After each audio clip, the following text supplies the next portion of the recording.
flow state. I think that the young cats are calling it. He was in that bag that, once he's saw 4 or 5 go in, you're not stopping him. If he catches it and he's open on the catch, it's going up and it's going in when he's in that kind of state.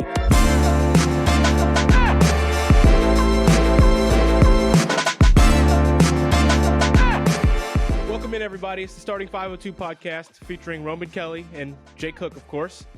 Jake, we've got a lot to discuss, a lot to talk about, a lot of Louisville basketball news. And since the last time I've been on, at least, I know you've gotten in more recently than I have. I've been a little bit busy, but we're going to talk Louisville, SMU, 9-game win streak, Reyne, Chucky, players performing well, things we want to continue to see going forward in our next matchup. We've got Wake Forest next. We're going to get into all of that. But before I do that, Jake, I want to ask you, how are you doing, sir? How have things been going? I'm good. I mean, I'm feeling record-settingly good. I mean, with the way Chucky and Reyne and really the whole team has played over the last month has been incredible. It's been, I want to say, otherworldly. I keep finding myself having feelings and emotions and thoughts on what Louisville basketball is at this current moment that I'm not used to feeling. Words that I'm not used to saying about Louisville basketball and things of that nature. I'm feeling very, very similar to you here, Jake. I guess we can jump right into it. We're coming off of the Louisville victory over SMU last night. Louisville wins this game. What was it? 98-70. I know we had 98-73. 73. That's right. Record-setting performance, Jake. I want to get into this. I want to jump right into it. Mr. Reyne Smith. Mr. Smith, 10 for 17 from 3 to break Mr. Taekwon Dean's record for 9 threes in a game and to etch his name into Louisville history books. Wow, what a performance on the shooting side from Reyne Smith, Jake. Dude, the broadcast didn't even let us know that he was approaching the record. I just noticed I think Reyne was 9 of 13 from 3, killing it, obviously, and then great shooting percentage. Then all of a sudden he was just jacking up threes every possession, and I was like, all right, dude, we're up 30. You don't need to keep shooting like this. And then he hits it, and then randomly they're like, that's a Louisville record, and I was like, oh, that makes so much more sense. Yeah, that was sick as fuck. And the 3 hit was so tough in the corner off 3 pump fakes with a dude that's 6'8" in his face, fade away and make it. It was, I mean, that's just one of those unconscious games that we haven't seen since a guy like Ryan McMahon. Yeah. He's I call it flow state. I think that the young cats are calling it. He was in that bag that, once he's saw 4 or 5 go in, he's you're not stopping him. If he catches it and he's open on the catch, it's going up and it's going in when he's in that kind of state. And we obviously knew Reyne could shoot, and I feel like we were waiting for this oh my gosh, 7, 8 threes. He's had a couple games where he's gotten up near it, but we haven't seen anything like it since Ryan, and even with Ryan, we never really saw what we saw last night, right? So that's just something right there that it just makes you excited. The coaching staff, the offense, Pat Kelsey getting exactly what he wants out of his offense and it leading to record-setting performances. Another record-setting performance in this same game from Mr. Chucky Hepburn. Jake, get into that for me a little bit. That's what I was about to say. I can't remember the last time, because Louisville is such a storied program. When is the last time we had a player break a record individually? I couldn't tell you the last time. And so for it to happen with 2 dudes in the same game is pretty insane. I mean, 13 points, 16 assists, 5 rebounds is just crazy. And it felt like, and in the beginning, he ripped off 9 of our first 12 points or something like that. I thought it was going to be more scoring from him, but then it was just assist after assist. And obviously Chucky hitting 10 threes will help your assists, but I mean, Reyne hitting 10 threes will help your assist. But I mean, anytime Chucky was getting a ball screen, it was a lob, it was a kick out to a wide open shooter. He was just had his finger on the pulse. Really, really like he was controlling the defense. He had they were his puppets. Every time the help defender from James Scott's help defender, Chucky would probe the paint, get past his guy. They would reach in foul and they wouldn't call it. I digress on that. And then as soon as James' man would help, Chucky's finding the pocket of space to get it up there to him. He was out point guarding all night, and he was doing a great job of it. Chucky and Reyne, record-setting performances, and I still think that the all-around, the best obviously 10 threes, you're not going to beat that, but Chucky's defense in that game, it's not going to get talked about. He completely shut Boopy Miller out of the game. Every time he was on the Chuck Harris kid, nothing easy at all. And it's not like he was out, you know, he had a handful of deflections, but I don't think he had a single steal this game. And it's just you can watch this game and still see that even without a steal from someone who averages almost north of 2 steals nearly, I think. Mm-hmm. He was still 100% the best defender on the floor. Anytime a guard ball handler had the ball and he was on him, he was giving them, making their life hell. And that's what you love to see. That's what you love to see, Jake. I think when you look at this 9-game win streak and then you look at who we've got next on this schedule and how this team's currently performing, like you said at the start of the show, it puts you in a mental state that's just exhilarated, right? It sucks we have to wait a week for Louisville to play again, you know? But is there anything else from the SMU game you want to touch on? Obviously, Matt Cross, ex-Louisville player, towards the end of this game is kind of the culprit in trying to initiate a comeback. He hits hits a 3 or 2, and then I think he has like an and one layup. And then they all of a sudden, what seemed to be a 30-point lead is now a 17-point lead. Mm-hmm. And that was like, it was starting to make me, I didn't feel like we were going to lose, but the fact that the game looked like at one point in that second half, it was potentially headed into an outcome that isn't going to look like one where we dominated them like we did. I didn't like that. And quickly, Pat Kelsey, the coaching staff, timeout, out of timeout, play, 3 points from Reyne. And then from there, obviously the records kind of start showing that they're likely, and then we completely take them right back out of the game from that point, which you love to see on the road, Jake. When a better team is on the road, is to get a lead and then to let off the gas or to let a crowd back into the game or to let one player who wasn't performing in the first half and seeming unimportant in the first half, you kind of guard them a little loosely in the second half, and now some random guy is giving you, 3-4 made 3-pointers just in the second half of game, and now this team is potentially, the lesser team is fighting back and giving themselves a chance. I feel like that's been happening a lot this season. Obviously, we were number 25 in the country, but ranked teams going on the road, getting a lead in the first half and losing that lead in the second half and losing the game. From start to finish, Jake, we controlled the pace of this game, and it started on the defensive end. We turned offense into defense from start to finish. We didn't let their key players get going, and never seemed like SMU had a shot. No, yeah, you are right. A lot of teams, it feels like you'll get like that 10, 12-point lead, quiet the crowd. And then like once 1 3 is made and one stop and then another layup is made, the crowd is just dying to get back in the game. Thankfully, Louisville was up 22 anytime SMU got a stop score. So they were like, oh, yay, now we're only down 18. So, yeah, and I heard that we had some cards chants going on in the arena as well. So it sounds like we traveled decently well. That arena was empty by the middle of the second half. Yeah, SMU does not have a good basketball arena, nor do they have a good basketball fan base. So people were saying that it was going to be a hostile crowd, and I guess they just had the memories from 10 years ago still etched in their heads. And I get that SMU basketball and the fandom right now is better than what it was like 3 or 4 or 5 years ago, but it's still not some hostile environment that's going to, based on what I saw last night and from the few highlights I've seen from other SMU games, it's not some crowd that's going to, scare you, it looked like. So I thought that was interesting. Emptied them out, sent them home. No, I've been to, when I went to TCU, we went to a couple SMU games because it was just so close. Yeah. They were really bad then. But no, that crowd is, I remember we went to a game and it was a quarter full at the start of the game in a conference matchup too. So yeah, they do not have a great fan base. What's Kanai say? Roadkill. We take them. What do we do? What he said? We leave them there. I have no idea. I don't remember what the phrase, what the saying is, but that's exactly. Went on the road, killed them, and left them there. And it feels good. It feels really good. That's what, our 3rd consecutive road victory. That's we won 9 straight. Most of them have been at home. That's 1. That's 2. That's 3. 4 in a row. Looks like 4 in a row. Virginia, Pittsburgh, Syracuse, and then SMU. So yeah, 4 in a row. 4 road conference wins in a row. Obviously we're in a 9-game win streak, so you know that we've won any game that was on the road in that win streak. But that's not easy to do, Jake. 4 consecutive games. The 4 consecutive road games we've had, all comfortable wins. Mm-hmm. All comfortable wins in conference. At the point now, we're sitting in a position where if the conference, or if the tournament started tomorrow, Louisville's comfortably in somewhere, maybe 6th, 5th, 4th seed. I'd like to think that the second best team in the ACC could potentially fight for a 3rd seed, but we'll just have to see. We'll have to see how the rest of the season goes. We've got 11 more games, Jake. I did want to say one more thing before we move on.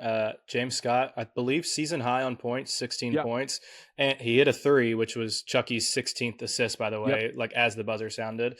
So that was cool to see. I thought he did a great job. I mean, he was his normal self, but his ability to just catch any lob and almost always dunk it is impressive. Like that one where Chucky got the ball screen at the top of the key, drove to the left side, and then as soon as James was literally turned the opposite way of the basket, Chucky threw up a lob and James just 180 turned around, dunked it in. Like Yeah. he was really impressive. And one thing, I didn't think SMU was a good team coming into this game. I thought we would win. I put money on us winning.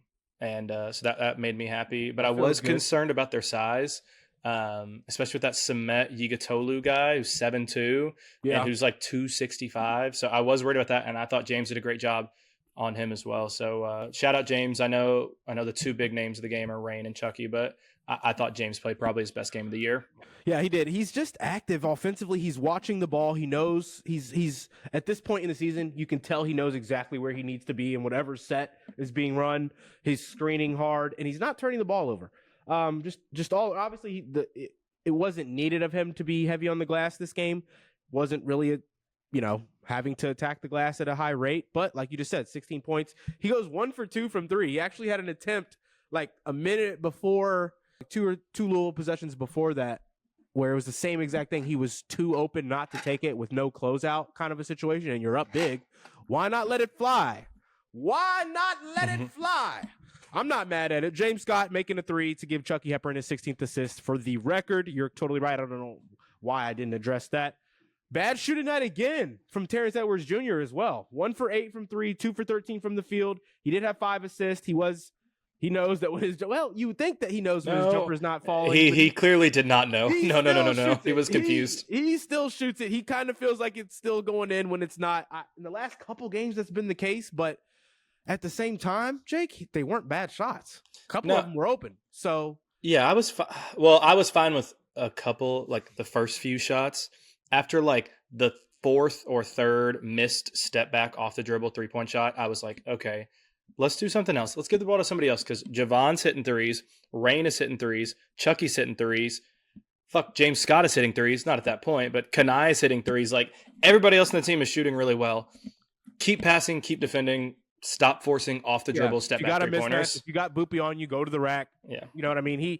He was kind of struggling to figure out where his spots really needed to be in this game, but when he's playmaking, he's finding the open man. When he's not shooting and he's defending like that, I'm not mad at it. He still is bringing a defender out. You still have to acknowledge him. He's still spacing the floor. So we do need him to pick it up if we want to win all 11 of our next games, which still feels insane to say out loud. But Jake, when you look at the schedule and you look at the way we've been playing, it's not illogical. It's not like it's some crazy feeling to feel like we can go run the board on the rest of our games. No, I don't think so at all. We've got Wake Forest exactly a week from yesterday, 6 days away, 7 o'clock on the ACC network at the Yum Center. Have you been able to do any dig or dive in on any of the Wake Forest numbers yet, Jake? Yeah, I have. I don't know if you want to go fully into them right now, but yeah, they're kind of similar to North Carolina. Like, they don't shoot threes well at all. They have a ton of guards who can create their own shots for themselves, not for others. They're like bottom, I want to say like 10 in the nation in assists per game. But they've got Hunter Salas, they've got Cameron Hildreth, and they've got Tyler Johnson, who are all 3 guards that can just get their own shot. They're like the antithesis of Louisville. Like, Louisville is ball movement, make the extra pass for the great shot instead of the good shot. Wake Forest, no, fuck that. Wake Forest is, hey, I'm 2 inches taller than you. I'm going to post you up, shoot a mid-range jumper. Hunter Salas is, I'm going to get a ball screen. I'm barely open. I'm going to fade away, shoot a jumper over you because I'm 6'5". Like, that is their offense. They have talented players, but it's not a great offense. But I do think they have the talent. I think that's probably going to be the second hardest game remaining on the schedule, them and then Pittsburgh. But we do get Pittsburgh at home this time, and we already beat them on the road. So I think those are the 2 that really concern me. Maybe Stanford a little bit, but again, that's at home as well, so not as much. They are coming off of an 8-game win streak, or they're on an 8-game win streak at the very moment. But in those 8 games, they haven't seen.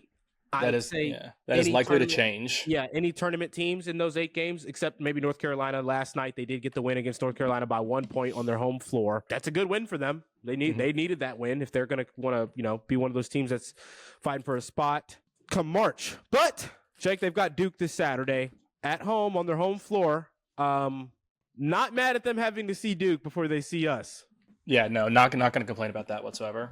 Talk to me a little bit about just why there's like, how, are they harder to defend?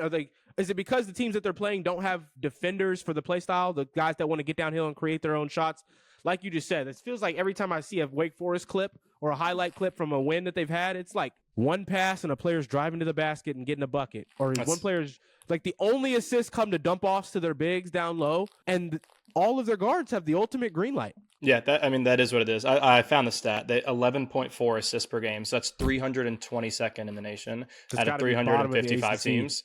Yeah, it likely is. They also don't shoot the ball well, and they turn the ball over a pretty decent amount of 0.98 assist turnover ratio. So just I don't love the way this team plays. I think this team has a lot of talent, like has a roster that could very easily make the NCAA tournament and make a run, especially with the talent at the guard position that they have. I don't like the way they play. You talked about their winning streak. I mean, you look at who they've beaten. Like they beat Syracuse. They're not good. They beat NC State, Miami, Stanford, Virginia Tech, UNC. Like all of those teams are bad besides UNC. Like none of those teams are even sniffing the tournament. Offensively is good. Defensively, they're not good. So it's an average team to me. Yeah. You're right. They James Madison, and that is like their biggest win of that win streak so far. They didn't play well against the Clemson team, didn't play well at all against the Texas A&M team on a neutral floor. They don't have a lot going for them right now, but yet they're still winning games and they're scoring the ball well against the teams that they have been playing. Things changed for them right now. They've got Duke, they've got Louisville, they've got Pitt. Mm-hmm. Duke, Louisville, Pitt. So we're going to know real quick just how serious Wake Forest is. I think Duke coming to town on your on your home floor. It's obviously they're not evenly matched teams at all, but the first 10 minutes of that game is going to be a good indicator of just how much Wake Forest has got. But like you said, they've got talented ball handlers who kind of are loose with their dribble and will turn the ball over. Talented guards who are loose with their dribble and will turn the ball over. They can score. Like you said, the Hunter Salas kid, he can get downhill and get to the basket really well. He's athletic, but he can't shoot. Nope. He can't shoot. No one on their team can shoot. They don't have a person over 32% from the three-point line. Nope. You love to see it. Tyler Johnson is a starter for them. He can't shoot. He's, can get downhill. Yeah, he got a little bit of a mid-range shot, but they just don't have enough. They went 2 for 15 from 3 against the UNC team who, from what I call when we played them, they had trouble with open three-pointers and guarding the perimeter. So just a bit terrible shooting team. The Salas kid, he's going to continue to shoot. I hope we have a game plan centered around kind of letting him shoot. Like if we let Hunter Salas shoot whatever shot he wants, he's going to continue to shoot every time he has the ball, and no one else is going to be able to beat you from that point. They've also got the Cameron Hildreth kid. You'd say probably he's their best shooter, right? Yeah, I mean, he shoots 30% from 3. So, I mean, I guess that is, but he is an 83% free throw shooter. They've got one guy who's a 40% three-point shooter, but he's hurt. His name's Omaha Ballou. He's been hurt for the last 10 weeks now. He's supposed to come back. So, like, if you add in a guy like that, that could help. But he was only playing like 12 minutes a night, even before their injury. But, I mean, that is a dude that could shoot, but I don't even know if he's going to play. But, yeah, the rest of them are... Like, if you just go down and look at it, like Hunter Salas, 29%, Cameron Hildreth, 30%, Trayvon Spillers, 30%. Everyone is 31.6, 31.6. I think the Omaha kids, his percentages is kind of because of the attempts and games played. Yeah. I would assume that'd go down if he would continue to play, but he did get hurt. What is your keys to this game, Jake? What is going to be the main thing you look out for? Basically, Louisville wins if, and I don't mean that player-wise, but like, it could be a stat. It could be a mindset. It could be a play style. It could be a player. Louisville wins if Chucky Hepburn has 8+ assists. I don't think we've lost a game with him having 8+ assists. So it's not possible. It could be as simple as that. What are going to be your main points for you going into this game that are going to prevent Wake Forest from getting a win here? I think this is maybe not just in general Wake Forest. There's some more general or more individual Wake Forest things I could say. But on this win streak, we've done 3 things extremely well: threes, free throws, and rebounding. I talked about it last podcast, but we're making 3.3 more threes per game than our opponent. That's an extra 10 points. Boom, right there. Yeah. That team cannot overcome. Free throws, we're averaging 16.7 made free throws a game. The other teams are averaging like 9.7 free throws made per game. So that's an extra seven points right there. Yep. And then we've got a net rebound margin of plus 8.9, and we're averaging 6 more offensive rebounds per game than our opponent. So like it's right there. It's threes, it's frees, and it's Reeves if you read it like shortened. Threes, frees, and Reeves. So that's in general what has made this team so successful on this 9-game winning streak. And I mean, you look at against a team like Wake Forest, it would almost be impossible for us to not make more threes than they do, as they are bad shooting and we are a great shooting team. Rebounding, they're not a good rebounding team either. They actually have a negative rebounding margin, which is surprising because they've got Efton Reed, who's 7 fucking foot tall and is built like a Jolly Green Giant. But so I think it's the things that have made us win these last 9 games is what will continue to let us beat Wake Forest in the next game. Yeah, I think you're totally right. This game's going to come down to taking care of the basketball, forcing turnovers, and not fouling them. I think this is one of those teams that these guys love to try to get to the free throw line. That's the one thing I do know about these guards. Salas, Hildreth, and of course Tyler. Obviously, we know that he likes to slash. But they want to try to get downhill, get baskets. They want and ones. You know, they want one-on-one matchups when they get into the paint. So the key, I think, is going to be, like you just said, rebounding the ball well on good defensive possessions, not giving up offensive rebounds to them. And, you know, they shouldn't beat you at all. They don't have the shooting for it, Jake. I hate when we've got these matchups coming up where the other team's offensive prowess not being enough to match what we've got scoring output wise. I hate when that's my main factor. I'm just like, Wake Forest simply doesn't have enough scoring to hang with us, to get up and down the floor with us if we defend well and we keep everybody out of foul trouble. I want to ask you one quick question because you gave me 2 stats there in our win streak. Both pointed to both stats make me say Noah Waterman. Noah hasn't been shooting the 3 well, and he wasn't shooting the free throw very well. And all of a sudden, without him in this, win streak, it seems to we've been doing both of those things well. And he was here for the start of the win streak. And some of the games I think he was playing, he's only missed that was his second missed game. 2 games previous to that, he was obviously injured, being asked less of him. And at the start of the win streak, he was playing well, with Florida State being his best game of the season. So do you think there's anything to be said about Noah Waterman not in the rotation right now for those statistical numbers that you just pointed out? I think from a rebounding standpoint, he would help us, but from the threes perspective, he has to be. His absence, him playing less, him being less of a offensive centerpiece, it has to be helping. It's put Reyne on the floor more. I know that. So yep. Yeah, I think it has, because I think the lineup. I think that Noah, if he could figure out his issues with his thumb, could be a really helpful player on this team. Just strictly due to the fact that he's 6'10", and we don't have enough guys that are large on this team right now. So, I mean, I think he could help. But, yeah, with him being off the floor, it's more minutes for Reyne. It's more minutes for Javon. It's more minutes for James Scott. It's more minutes for Abubakar. And all of these dudes are playing super well right now in this streak, as opposed to Noah. I can't remember the last time I would say had a good game. He's had some solid games, but I can't remember the last time. I guess the EKU game, strictly just based on and Florida State. EKU and Florida State are the only 2 games that really come to mind here for me. So back to the Wake Forest talk here, though. I just wanted to get that point out and ask you your opinion on that. Who is going to be the key player to stop in this Wake Forest matchup? If you have to say, if we shut this guy down, they genuinely won't have enough in their offense. I think it has to be Hunter Salas. I mean, he's averaging 19 points a game, and I think Terrence Edwards can do it. I think Chucky can obviously stay in front of anybody, but Hunter Salas doesn't blow past people. He's not Tyler Johnson. All he does is just gets a little bit of separation and then fade away, gets to a spot, jumper over you because he's 6'5". So I think putting a guy like Terrence Edwards on him, Javon Hadley, Chucky if you need to, but the size discrepancy worries me there, is a great recipe to stopping him. Like you said, allow him to shoot threes. He's a sub 30% 3-point shooter, and he shoots them. It's not like he's only shooting wide open ones. No, he shoots like he's a good shooter, and he's not. So allow him to shoot threes, keep length on him, and he doesn't pass the ball a ton. 2.8 assists per game, not crazy, but not super high. Once he has a dump off down low, he does not seem like he's passing it unless he gets trapped. Yeah, he's 100%. He's looking to shoot. So, I mean, I think you on screens, you got to hedge hard. You got to stay focused on him because he wants to score. He does not want to play make very often. No, he wants to get downhill and find a lane he likes or find a matchup he likes. And stay in his space. Do not go underneath anything. Stay in his space, because if he gets any opening, whether it's from 30 feet away or 13 feet away, he's going to shoot. He does not think mid-range shots are bad shots. Those are good shots to this Wake Forest team. This makes me feel like that this game, in terms of obviously Syracuse guards shoot the ball a lot better than Wake Forest guards, but the starting five and the matchup wise, I think this game is going to be kind of similar to Syracuse in the sense that you're going to have big dumb goofy down low. That's unfair. I shouldn't say that. Reed. Yeah, Reed is better than Eddie Lampkin Jr. He's a much better ball player than Eddie Lampkin Jr. in my opinion. Maybe not rebounder, but all around he's better, I think.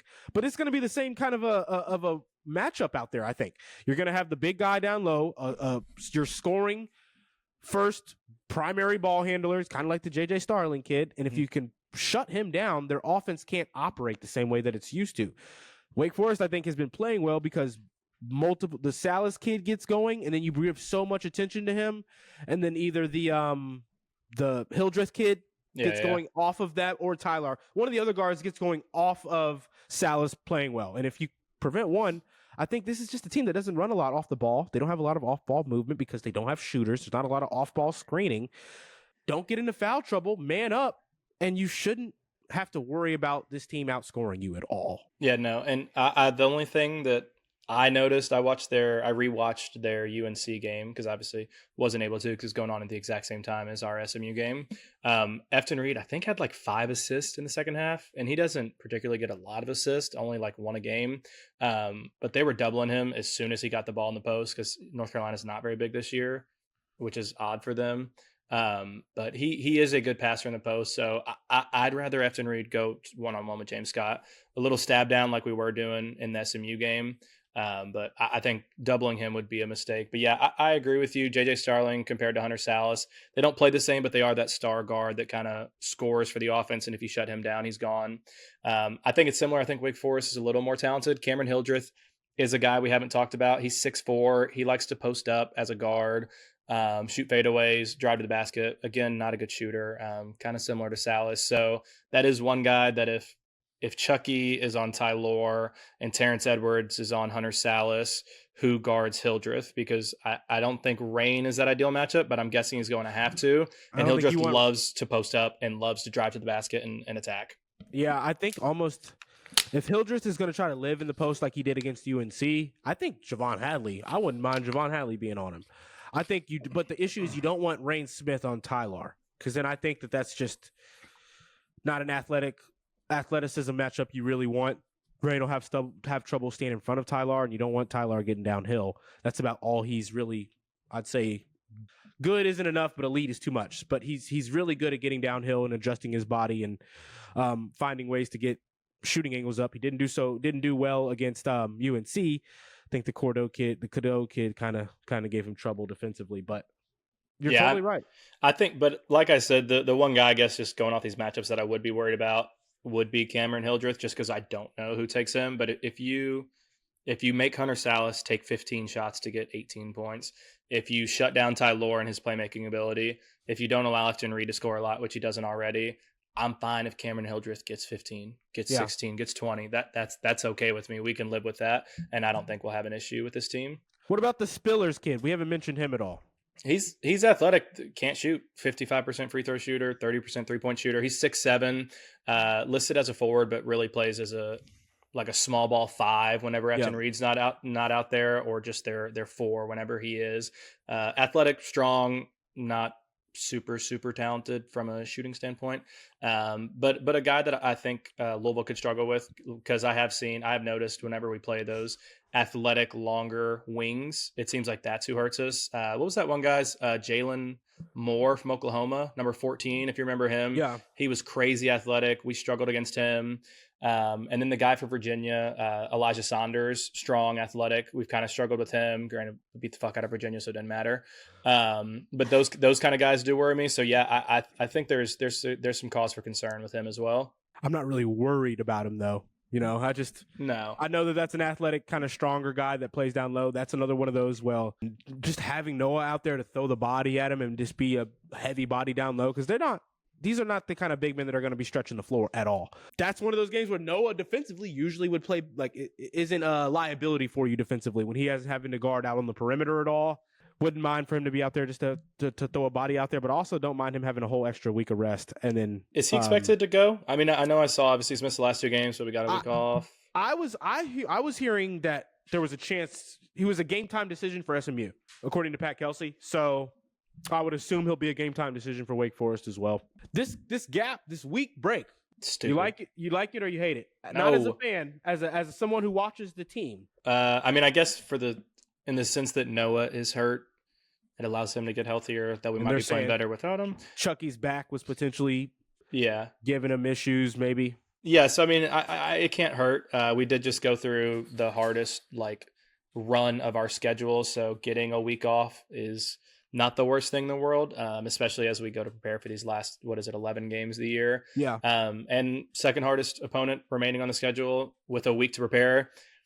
If I know anything about Pat Kelsey, he's going to prepare, and we are going to be ready to fucking go for this Wake Forest team. I know that. Most definitely. I do want to mention, look out for the next Starting 502 pod. We may have a potential special guest to come on and talk things Wake. We'll have to get another this is kind of like the pre-game pod, just doing our overview on the things, but we might have a special guest speaker to come on and talk things in depth for us, Wake Forest, before next Tuesday. I would assume this weekend. Heard it might be Dino Gaudio. You never know. The Starting 502 podcast is making moves and doing things. So we've got things in the oven. We've got things cooking.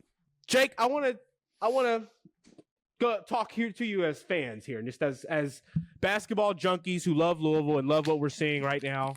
Reyne Smith is on path to potentially break the Louisville season record for 3-pointers. I know. Taekwon Dean. In my head, there's no way Chucky isn't close to that single season assist record, because who's the last, what Louisville guards have averaged 6+ assists? Like in Siva, I don't know. That is a good question. You know what I mean? Like Siva, I'm sure, is up there. I just feel like we haven't had a lot of true point guards be that important of playmakers over that long of a period of time. Well, I guess in one season that's different, but I think Chucky's got to be getting close to whatever the assist record is for a single season as well. Let's see. So it's Peyton Siva at 228.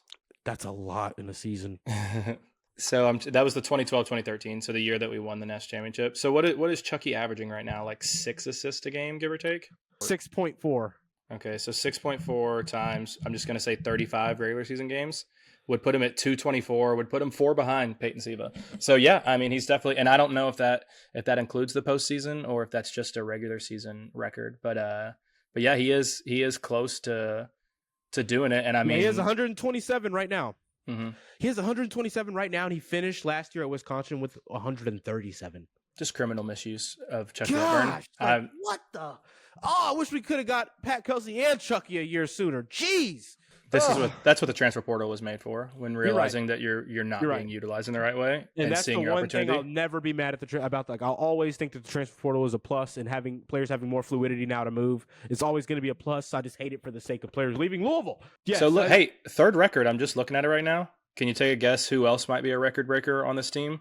It wouldn't be James Scott dunks, would it? It would be James Scott, but it'd be field goal percentage. Oh, wow. Yeah. And it would be in comparison, and he'd be competing with, got to be Montrez. No, Felton Spencer. From 89 to 90. I knew that. Shot 68%. And last time I looked, James Scott was shooting nearly 80%. Montrez started shooting threes at the end of his senior year, too, so there's just no way. But so that's 3 potential record. Though. Yeah, single season. 3 potential record breakers. That's pretty crazy. That's crazy. That is great coaching for you right there. Because those records, obviously, I thought, if I would have had to guess what the Louisville 3-point record was, I probably would have guessed like 10, 11, something right there. Mm-hmm. 9, it's like, okay, well, 9's like achievable, right? This is just a sign that we've got a great coaching staff offensively, specifically the minds we have offensively in our coaching staff, and we're a better defensive team than we are offensively right now. It's just, I don't even know what to say. I'm speechless. We've got 3 players playing at a rate right now that is some of the best play in Louisville history for a single season. Yeah, so Reyne Smith, I'm looking at it right now, is already tied for 9th in most 3-pointers made in a season. Tied with DeJuan Wheat at 78 and just 2 behind Donovan Mitchell. And we've still got, potentially 13, 14. That is one thing I don't know where these stats go. If they go just in the regular season, if the ACC tournament is counted, if the NCAA tournament is counted, that's the only thing I don't know. I think ACC tournament should count.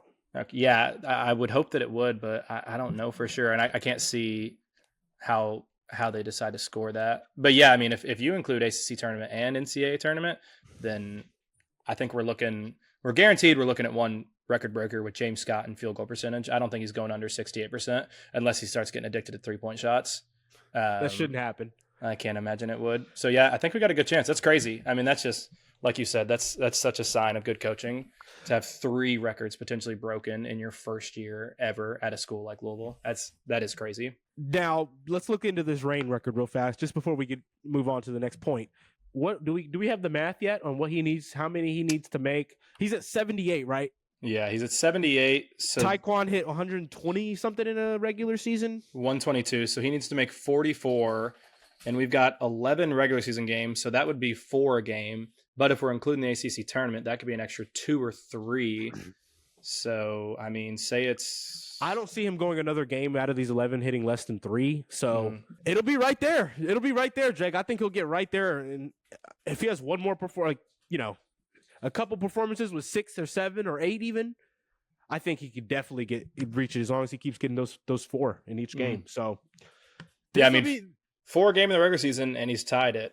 And that doesn't even include the ACC tournament at all. Yeah. So, man, that is crazy. That's crazy.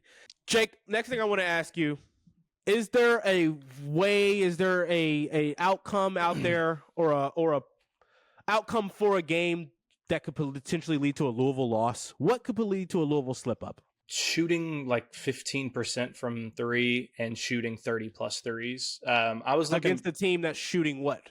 Yeah, shooting 40+% from 3. Yeah, I mean it'll come down to shooting. We've shot really well during this 9-game win streak. I think we're shooting like 37%. I want to say from 36.7% from 3, averaging 11 makes a game. So if you shoot 15% and only make like 4 or 5 threes and you chuck up 30, that's how this team loses. And I think we knew it kind of going into the season that likely there will be a game like that where we don't shoot super well and we struggle and maybe we lose to a team like Georgia Tech that we shouldn't have lost to at all. But yeah, that's the way the slip up happens. But I mean, even against like Virginia, the first time I think we made 6 threes, we still won. Like we've had multiple games where we have not shot super well and we've still been able to win. So I don't know, just incredibly bad shooting and shooting way too many of them, way too many threes, I think is the way we'd lose. You have any other ideas? I think that's exactly how you just said it. We have to go have a bad shooting performance and also in that same performance not be defending well enough to allow the other team to be scoring well, because even through our bad shooting in losses, even we've shown that we can adjust. We still go and try to find those twos, try to get to the free throw line if we can, right? We're not just going to sit there and shoot 3 after 3 after 3 after 3 after 3 when we're losing, right? Or not playing well defensively. Things get adjusted and stuff for sure. I don't see like a potential team that I am for certain like, this team, we got to watch out for them. Wake Forest, after, doing something different defensively against that North Carolina team last night that they have been doing in recent weeks, I feel like they defended pretty well last night when they needed to. Obviously, I only watched the highlights. I watched the condensed game highlights. They're not even showing you the important missed shots. So, Jake, is there a team you're looking out for? I mean, it's Wake and Pitt, I think, are the only two, unless we just go and lay a stinker against a Cal or a Georgia Tech or a Notre Dame. Miami's really fucking talented, but God, they can't even win a game. Are they still like sub 5 wins in the season? They've given up. I think they've given up. That team is so talented. I don't get it. I mean, I know they lost Larinaga. But I mean, that's a team that's really talented. But yeah, if they've given up, I don't expect us having any issues. So yeah, I think Wake and Pitt are the two to look out for to push us, and hopefully Pitt can win a few more games, and that home game against Pitt can turn back into a quad 1 win, because I know right now they're right outside of 30. So cheer on Pitt for the next few weeks. Yeah, we want Pitt to do well up until we see him again.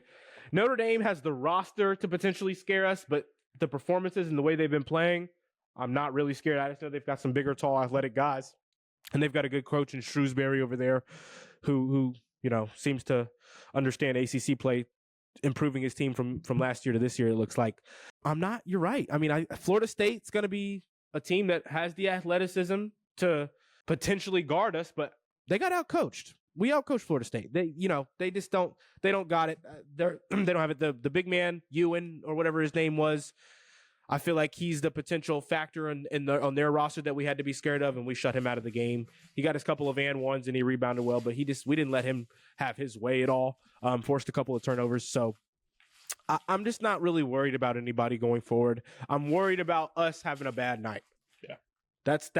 That's my worry. ACC's down. I mean, I feel like it's crazy to say, oh, there's 11 straight games and not a single team I'm worried about. No, there's not.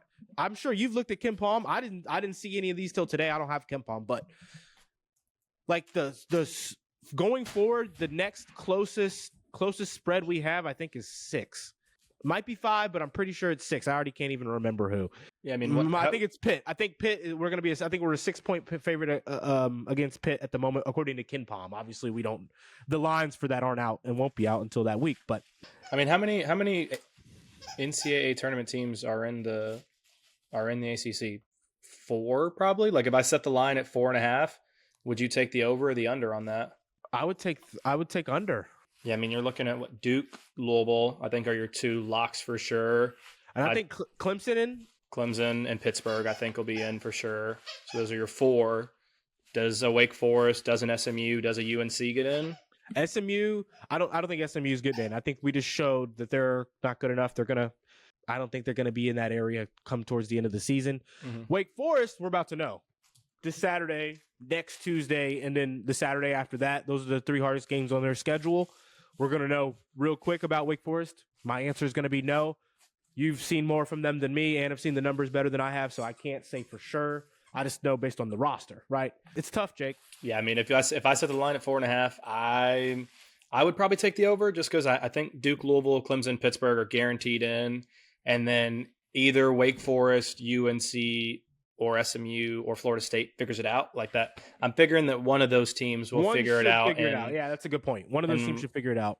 Yeah, we'll get it. But yeah, I mean, 5 teams from the ACC. I mean, this used to be, I mean, a fucking 10, 11 bid league, at least like 8 bids a year. And now we're looking at, are we getting a 5th team in? That is crazy. And God, just imagine if Louisville was still down like they were before. This would probably be the worst Power 5 conference of all time in basketball if it wasn't for Louisville being back. Yeah. We were projected to be 13th come the preseason projections for the ACC. We were projected to finish 13th in the ACC or something or 9th. We were projected to finish 9th in the ACC, which is just absolutely ridiculous. That right there, I think, is that earned where we are right now versus where we projected preseason. That has earned Pat Kelsey ACC Coach of the Year, and he should be a top 3 candidate for Coach of the Year, definitely. Yeah, he's got my vote for both. I will say one thing before we get off. Did you see on Twitter that I don't know the legitimacy of these accounts, but they did like a 10 expert like prediction of their staff of the Final Four, and 2 out of the 10 picked Louisville to be in the Final Four.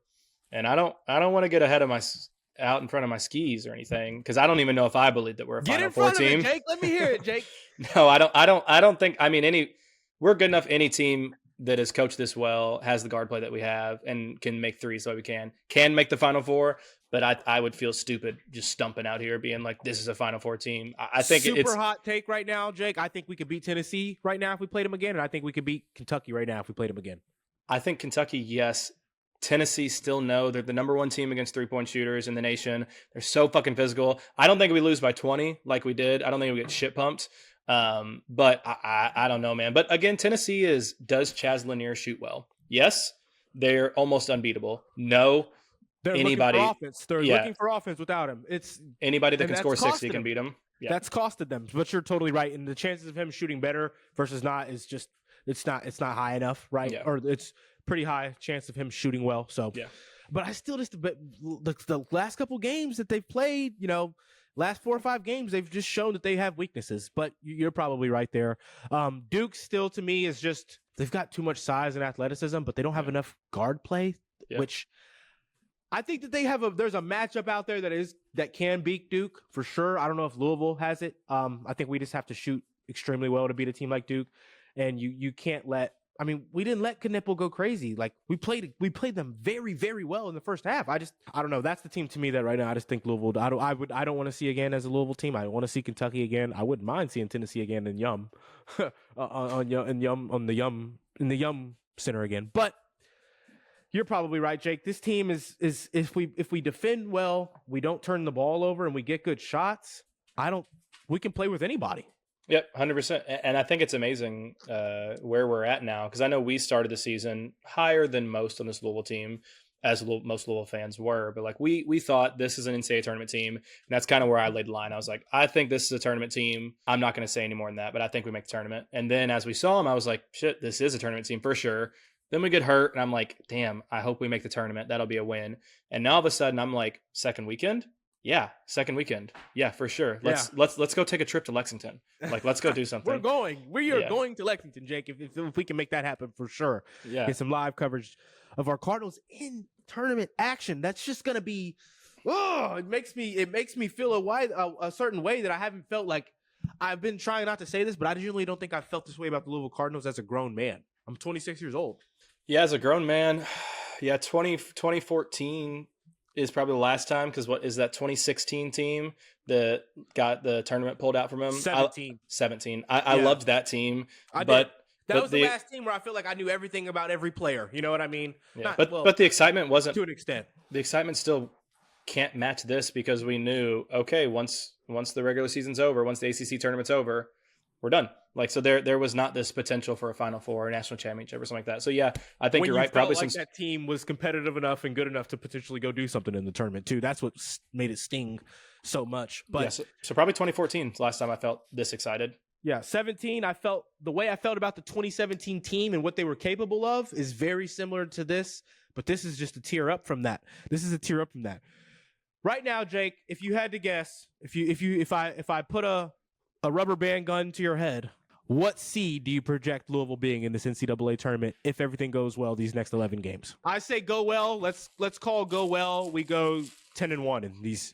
Yeah, 10-1. Make it to the ACC championship or lose in the semifinal. I think we're a 5 seed, probably a 5 seed, maybe even a 4. I think 4. I think they'd give us the 4 seed. Yeah. I think a lot of that also depends on the ACC tournament. Like, if you go 10-1 and you lose in your first round game against SMU or something like that, seed, maybe even a 7 seed. Yeah, I think. But if you can go and make the ACC championship game, I think you've locked into a 4 seed or higher at that point. Yeah, and win the ACC championship, and it's a guaranteed 3 seed. So I mean, looking at a peak of a 3 seed, probably. I mean, I guess maybe a 2 seed. No lower than a 6, we think. Yeah, so anywhere from probably 3 to 6 is where I'm thinking. And 6 only happens if we lose multiple games in the regular season and I was gonna say, lose before the semifinal. How much does that change with 9-2 in the next 11? I mean, I guess if it's a loss to Pitt, if it's a loss to Wake, let's call it and a real stinker. Notre Dame on the road. Yeah, that's where you're looking at 6 seed, probably 6 seed, and again, depending on what you do in the tournament, but probably a 6 seed if I had to guess. Confidence level, we can run the table in these next 11 games. If you had to give me a percentage, 60%, and not because I doubt this team or anything that we've seen, but it is really hard to fucking win 20 straight games. Winning 9 games is hard. That's another thing that I don't want people to gloss over.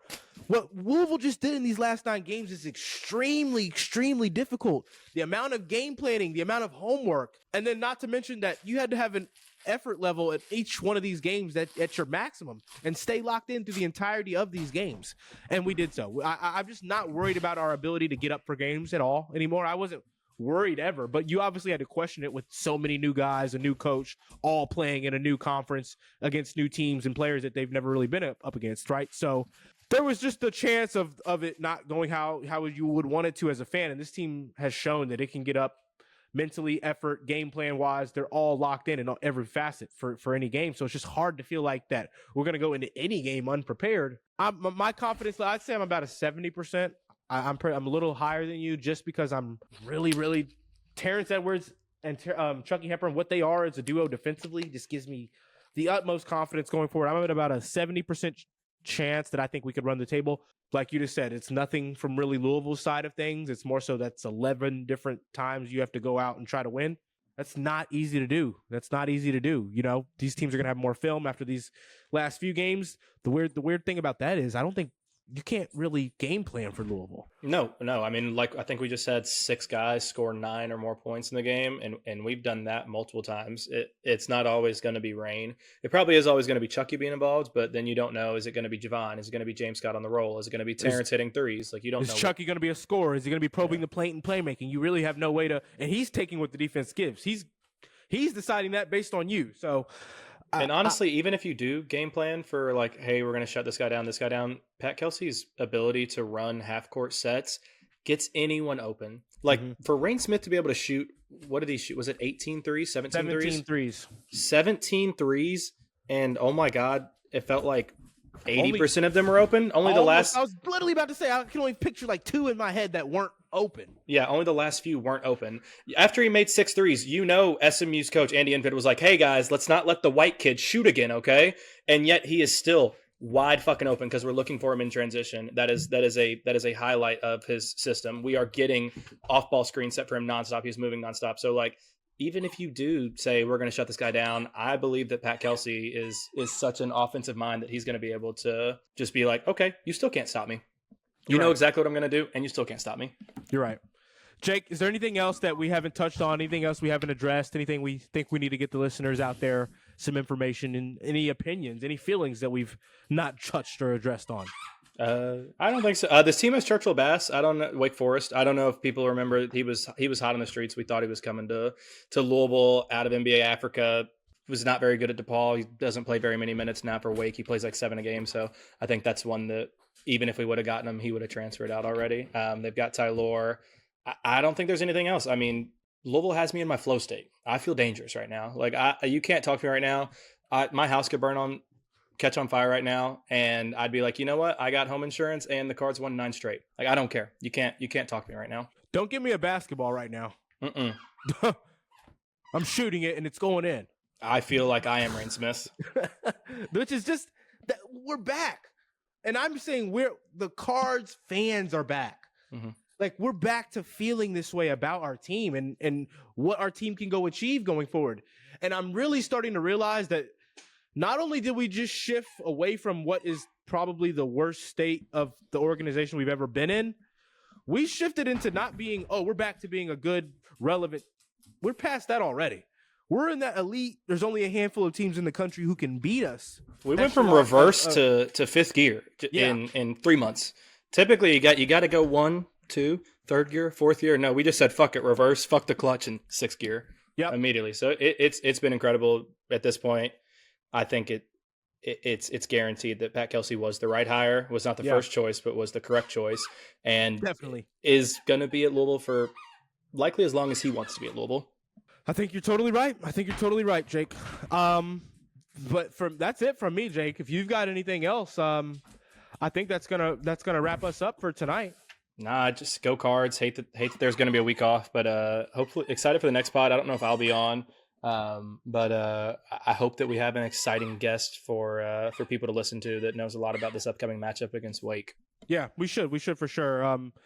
Presley and Jacob, they're out behind the scenes always doing things to help benefit us in our Starting 502 podcast. And shout out to all of the state of Louisville guys just doing what they can to make sure these things go as well as they can. But Jake, that's going to wrap us up today.